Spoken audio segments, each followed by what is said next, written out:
Et yo les gens, c'est les gens, on se retrouve pour la review de l'épisode 58 de Pokémon Sun and Moon cette semaine. Un épisode vraiment intéressant, je sais pas si on peut dire, mais assez émouvant, on va dire. C'est un épisode sur James, donc on a l'habitude des épisodes sur la Team Rocket, et surtout quand ils sont concentrés sur James, on sait que en général il y a de fortes chances qu'on pleure, je sais pas, mais en tout cas qu'on soit ému, c'est certain. Et cet épisode, bien évidemment, encore une fois, même si il y a un peu plus d'humour que d'habitude pour les épisodes de James. D'habitude, il y a un peu moins d'humour, c'est plus du sérieux, plus de l'émotif, etc. Là, ils ont mélangé émotif et humour.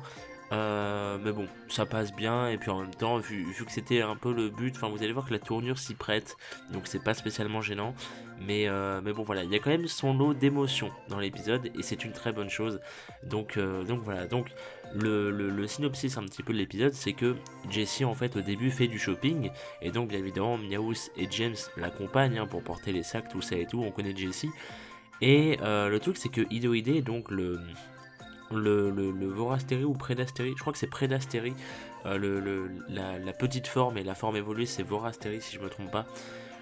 Donc enfin bref, Idoide, le Idoide de James du coup remarque un pendentif en fait dans le magasin, qui est fait avec une corne de corail, et elle semble grandement l'apprécier. Je dis elle parce que on se rappelle que c'est bien évidemment une femelle, sinon elle ne serait pas amoureuse de James, hein. Et malheureusement, en fait, justement, James lui explique qu'ils ne peuvent pas l'acheter, et que bah, du coup, bah, il regrette. Mais bon, c'est bien dommage, mais tant pis, hein, ils n'ont pas le choix, donc ce sera peut-être pour plus tard, on sait jamais. Et donc, justement, plus tard, une fois le shopping fini, il remarque du coup un viscuse sauvage dehors, enfin sur la mer. Enfin, sur la mer, je sais pas si c'est vraiment une mer, mais bon, vous m'avez compris. Et en fait, du coup, James veut le capturer en fait. Enfin, il veut la capturer parce que c'est une viscuse rose, donc c'est une femelle. Et du coup, James, oui, veut la capturer, mais Idoide l'en empêche en fait par jalousie. C'est-à-dire qu'en fait, le viscuse, enfin la viscuse, si on peut dire, n'avait pas vu James en fait, et James allait lancer une Pokéball et tout comme ça en scred pour essayer. Et en fait, Idoide, à ce moment-là, s'est pris d'une jalousie parce que bah, c'est une femelle, et c'est le genre de femelle, tu vois, comment dire, qui est très jalouse, tu vois, c'est genre ton homme ne peut pas voir une autre fille, tu vois. Et bah Idoide c'est un peu comme ça. Donc elle est très possessive, et du coup ça l'a vexé en fait de voir que James s'intéresse à une autre femelle, même si c'est juste un Pokémon pour l'attraper, hein. Mais quand même ça l'a gêné. Donc elle s'est dit non, il est hors de question qu'il le capture, et donc elle a attaqué en fait le Viscus pour qu'il puisse s'échapper tout simplement. Et donc James il trouve ça assez exagéré, il dit ouais mais c'est pas normal que tu fasses ça et tout, qu'est-ce qui t'a pris, etc. Et sûrement qu'il n'avait pas compris au début. Et du coup il engueule Idoide, qui du coup se sent assez mal et tout, enfin ça l'a assez touché. Et du coup Miaous et Jessie lui expliquent alors que bah, justement elle est possessive, elle est jalouse, tout ça et tout. Et du coup James comprend un peu mieux, et du coup il comprend, il la console, etc. Et donc après son fameux câlin, comme on a l'habitude de le voir, vous savez, Idoide qui se comment on peut décrire cette scène, je sais pas, qui utilise tous ses pics qui recouvrent la tête de James, et ça l'empoisonne. Bah c'est une sorte de câlin quelque part, donc voilà, donc on va appeler ça comme ça. Et donc en fait à ce moment-là, après ce fameux câlin, il y a un autre Idoide qui apparaît à côté d'eux, et il s'agit de l'ancien amoureux du même Idoide que celui de James en fait. C'est-à-dire que, vous le savez, enfin normalement, Idoide, quand James et tout l'ont croisé, Miaous avait traduit que James lui faisait penser à son premier amour. Et bien là justement c'est son premier amour qui revient devant James, donc Idoide va devoir faire un choix, et c'est un peu ça le synopsis de l'épisode. Et donc Miaous raconte après ça que, enfin il raconte leur histoire en fait entre les deux Idoïdés du coup. À l'époque en fait Idoïdé était amoureuse, donc celle de James, était amoureuse du sauvage, qui d'ailleurs est shiny, hein, il faut le noter, c'est un Idoïdé shiny. Donc c'est quand même intéressant, il est assez joli en shiny mine de rien, je pensais pas qu'il était aussi beau, mais dans l'animé il est plutôt joli quand même. Et donc Idoïdé oui était amoureuse du sauvage, et en fait elle était amoureuse parce que il l'avait sauvée d'une attaque d'un tentacruel à l'époque, c'est-à-dire qu'elle était tranquillement sur une berge, etc. Et elle s'est fait attaquer par un tentacruel, et lui il l'a sauvée, et du coup voilà, donc depuis elle était un peu amoureuse et tout. Le problème c'est que peu de temps après elle a remarqué que ce même Idoïdé du coup, sauvage, shiny, tout ça, a offert un pendentif avec une corne de coraillon, et oui on y revient, c'est pour ça que je l'ai noté au début. Il a offert ça à une autre Idoïdé sauvage qui était sûrement une femelle du coup. Et en fait, du coup, elle s'est sentie bête sur le coup, elle se sent conne, tu vois. Et donc, bah, elle a un peu le cœur brisé, tu vois. Enfin, tu vois ton crush qui, au final, bah, s'en fout de toi parce que j'imagine que le truc du pendentif, ça doit être un signe vraiment d'amour chez les Idoïdés. Et du coup, bah voilà, tu vois, c'est un peu, c'est brise-cœur comme on dit, donc c'est dommage. Et donc du coup, bah c'était son premier amour et bah du coup, bah depuis c'est fini quoi. Et de retour dans le présent, du coup, cette Idoïdé Shiny, du coup le mâle, pense que James du coup a déçu son propre Pokémon. Et donc ils veulent l'attaquer pour se venger à sa place en fait, à la place de la femelle. Et donc il est tellement énervé en fait qu'il en vient même à évoluer en Doidoidé. C'est comme ça que se nomme Vorasteri en japonais. Et donc Doidoidé qui finit par empoisonner gravement James. Vous savez, c'est pas le petit poison d'Idoïdé qui se barre au bout de quelques minutes. Là, c'est vraiment le poison reste jusqu'au lendemain. Donc c'est assez grave mine de rien. Et donc justement plus tard en voulant ramener les soins nécessaires parce qu'ils se sont dit merde le poison part pas et tout, faut vraiment qu'on soigne James pour une fois. Et, et du coup en voulant ramener les soins nécessaires, c'est à dire que Idoïdé avait ramené des petites choses et tout. Et en fait en rentrant dans son espèce de, c'est pas une base mais en rentrant là où était James et tout à l'abri et tout, justement Idoïdé entend James parler à Meowth et Jessie et il l'entend dire que justement James compte relâcher son Idoïdé, enfin relâcher entre grosses guillemets, mais il préfère la laisser partir en gros, parce qu'elle sera sûrement mieux, elle sera plus heureuse avec ce Doidoïdé du coup, qui semble tant se soucier d'elle, en plus d'avoir été son premier amour, il a carrément évolué pour elle, donc c'est pas rien, et du coup James se sent un peu moins légitime, surtout vu l'embrouille du matin quoi, et donc voilà, donc il pense que ça serait mieux pour elle de rejoindre du coup son premier amour et voilà, et donc on peut le comprendre, c'est James, il se soucie toujours de ses Pokémon, donc c'est beau, et voilà, et le problème c'est que par contre en entendant ça, Idoïdé du coup s'enfuit sans prévenir, et en fait elle se fait retrouver par Sacha Euphorbe et Pimpronel le soir sur la plage, qui du coup décide de l'héberger pour la nuit, de lui donner à manger etc et tout. Bien évidemment ils ont reconnu que c'était celui de James, enfin celle de James, et donc du coup voilà. Le lendemain matin, du coup, Idoïdé est parti faire un tour sur la plage après avoir rêvé de tous ces bons moments passés avec James. Hein. Et en fait, à ce moment-là, elle se fait attaquer encore une fois par un tentacruel. Bien évidemment, cette fois-ci, c'est James qui arrive et qui la sauve, en s'excusant, en lui disant qu'il était très inquiet pour elle et tout, qu'il fallait pas partir comme ça sans prévenir et tout.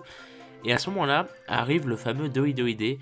Et justement, ça tombe bien parce que James dit très bien, t'arrives pile au bon moment parce que comme ça tu vas pouvoir partir avec lui et tout. En fait James lui dit, enfin il la pose au sol et il la pousse en fait vers Doidoïdé pour lui dire vas-y va le rejoindre et tout. Et le problème c'est que elle refuse en fait. Elle refuse catégoriquement, c'est à dire que elle veut pas et tout, elle comprend pas pourquoi il fait ça, elle est là en mode non je veux pas y aller et tout. Et donc bien évidemment ce qui se passe c'est que James, comment dire, James pense plus à son Pokémon qu'à lui à ce moment-là, et le problème c'est que du coup c'est parti assez négativement dans le sens où il l'a carrément forcé, il l'a carrément poussé en fait, parce qu'elle ne voulait rien entendre, donc il a voulu la pousser et tout, et en fait il y est allé un peu trop fort, c'est-à-dire qu'il l'a fait tomber, et ça lui a fait mal carrément d'être tombée, Idoïdé. Elle s'est à moitié blessée, hein. Rien de bien méchant évidemment, mais c'est surtout le geste. Et donc bien évidemment James, et c'est là qu'on reconnaît James, c'est que il fait semblant, enfin il fait genre en fait qu'il part, il lui tourne le dos et tout, il dit à Jessie et Meowth viens on se casse et tout, enfin venez on se casse. Et il fait genre de ne pas s'en soucier en fait de son sort à Idoïdé, juste il l'abandonne et puis paf tu vois il part. Et bien évidemment sans montrer son visage on connaît James, C'est dans ce moment-là, tu vois, qu'il pense plus à son Pokémon qu'à lui-même. Et c'est beau, c'est magnifique, tu vois. Et le problème, c'est que justement Doidoide, pardon, c'est dur à dire, l'attaque à ce moment-là, en lui disant que s'il veut justement le bonheur de son Pokémon, il ne devrait pas agir ainsi et encore moins la faire pleurer comme actuellement, parce que oui, à cause de ces fameux, à cause du fait qu'il l'ait poussée et qu'elle est tombée, bah forcément elle pleure, parce que c'est pas le fait d'avoir mal, c'est surtout le geste de James, tu vois, elle veut pas se séparer et c'est lui qui carrément lui dit casse-toi littéralement, tu vois. Alors que bon voilà, on connaît James, tu vois, on sait que c'est pas voulu, que c'est pas méchant, etc. C'est juste pour le bonheur. Et voilà, c'est admirable, même si bon là il a un petit peu trop forcé la chose peut-être, mais bon c'est typical, donc ça ne me gêne pas. Et donc le Doidoide du coup propose à James un affrontement. Afin de discuter de la place d'Idoide justement, chose que James accepte finalement. Et ça se conclut par un match nul. En fait, c'est assez con comme match et c'est ce qu'on voulait, donc c'est plutôt pas mal. Et donc au final, James s'entend bien avec Doidoide finalement. Ils s'entendent bien, c'est-à-dire que Meowth sort même cette fameuse phrase de rivaux hier, alliés aujourd'hui. Enfin, je sais plus comment on dit en français, mais en gros vous m'avez compris. Et donc du coup voilà. Et du coup, James promet de bien prendre soin d'Idoide avant de partir, etc. Et surtout, avant qu'un Tentacruel n'arrive encore une fois et ne décide d'attaquer Doidoide et Idoide, parce qu'ils étaient en train tout simplement de se dire au revoir. Et donc, le Tentacruel en profite pour les attaquer, et encore une fois, il se fait repousser par James. Et bizarrement, le plot twist de l'épisode, c'est à ce moment-là, dans le sens où ce qui semble, en fait, comment dire, ce geste semble, donc le fait que James est sauvé, hein, bien évidemment, de Tentacruel, et bien ce geste justement semble séduire Doidoide, qui lui offre une corne de coraillon avant de le courser pour l'embrasser, tout ça et tout. Et sur le coup, tu te dis, oui, mais Doidoide c'est un mâle, donc comment on doit interpréter ça en fait? Et donc, rien n'est officiel, alors attention, rien n'est officiel, mais du coup, est-ce que Doidoide serait le premier Pokémon gay de la série? Ça serait. Ça serait. Comment dire? Ça serait pas bizarre, mais ça serait bizarrement fait en fait, ça serait bizarrement mis en avant. Mais pourquoi pas? C'est plutôt comique, c'est plutôt sympathique. Et c'est plutôt bien de leur part, si jamais c'est le cas, parce que là, très clairement, on sait que c'est un mâle, c'est-à-dire que Idoide est amoureuse de lui, enfin était amoureuse de lui, euh, et là il semble être séduit par James et tout, au point de lui offrir cette fameuse corne de coraillon qui, je vous l'ai dit, doit être sûrement considérée comme un symbole, un peu comme une bague de fiançailles, peut-être chez eux, je ne sais pas. Et du coup, tu te dis, ouais, mais ça veut dire que le Pokémon il est gay? Bah pourquoi pas, tu vois. C'est en fait ce qui est un petit peu gênant dans tout ça, c'est pas le fait qu'il soit gay, hein, bien évidemment, attention, c'est pas ça. Le problème c'est que rien n'est officiel en fait, rien n'est officialisé, tu vois. Après t'as pas Jessie, Meowth ou quoi que ce soit qui sont là en mode mais du coup le Pokémon il est gay, mais c'est trop bien. Et c'est un peu dommage, tu vois, qu'il n'y ait pas cette officialisation parce que du coup on ne peut que le supposer, et bon c'est supposé fortement dans le sens où bah il n'y a pas 10 000 solutions, tu vois, c'est forcément qu'il est gay, enfin normalement. Mais du coup bah c'est bien, c'est marrant, c'est une bonne chose, je sais pas, je trouve ça bien. Et puis bah voilà, c'est cool, c'est un petit plot twist qui était plutôt imprévisible pour le coup, c'est assez marrant. Et puis ça sert surtout pour encore une fois réinstaller le running gag de Idoide qui course James pour l'embrasser. Bah là tu fais ça avec sa forme évoluée, voilà. Et donc voilà, donc c'est comme ça que se finit l'épisode. Et donc la preview nous montre que l'épisode de la semaine prochaine sera très mignon, sera très très mignon puisqu'il sera concentré sur Mao et Suirene quand elles étaient enfants. Et du coup ce sera leur première rencontre, c'est-à-dire qu'en fait Suirene pardon va raconter à Sacha comment elle et Mao se sont rencontrées quand elles étaient gosses. C'était apparemment dans une espèce de petite forêt. Et il y avait un Drampa, le fameux Pokémon dragon de la 7G. Enfin, il n'y a pas que lui, il y a aussi Kaiser, tout ça. Mais bon, voilà. Il y aura une histoire apparemment avec Drampa. Et donc on verra ça, mais ça a l'air tout mignon. On les voit, Mao et Suirene, justement, quand elles sont gosses et tout.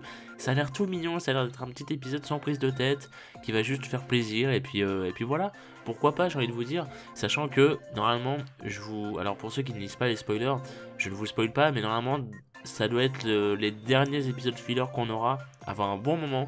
puisque l'arc des Ultra Gardiens va vraiment pas tarder à commencer. Donc voilà, je ne vous en dis pas plus, mais je sais que ça arrive. Au mois de février, on y sera. Voilà. Donc, bah voilà, donc merci à vous d'avoir regardé. Et puis, dites-moi vos avis sur l'épisode dans les commentaires, comme d'habitude, évidemment. Et puis, moi, je vous retrouve à la semaine prochaine. Portez-vous bien et des bisous.